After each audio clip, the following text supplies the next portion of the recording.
The ineffectiveness of Western sanctions, particularly those imposed by the EU and the UK against Russia. Despite multiple sanction packages aimed at restricting Russia's access to battlefield technologies, cutting energy revenue and targeting individuals and entities, Russia's economy has shown remarkable resilience. Here are some key points. First is about sanctions backfire. The sanctions have not crippled Russia's economy as intended.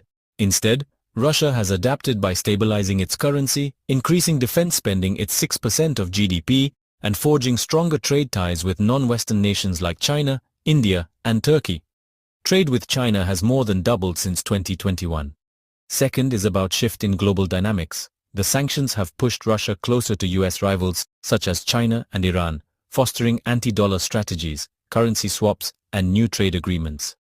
This has accelerated the move toward a multipolar economic order, less dependent on Western influence. Third is about domestic impact in Russia. Rather than turning the Russian public against Putin, the sanctions have rallied support behind him, as they are perceived as proof of Western hostility. Fourth is about historical precedents. The file notes that sanctions have historically failed to achieve their goals, for example Cuba, Iran, North Korea, often hardening leadership and punishing civilians while providing leaders with a scapegoat for domestic issues. Fifth is about political convenience. Sanctions persist partly because they allow Western policymakers to appear tough, even though they rarely work and may harm the economies of the sanctioning countries, for example, Germany and France. Sixth is about global response.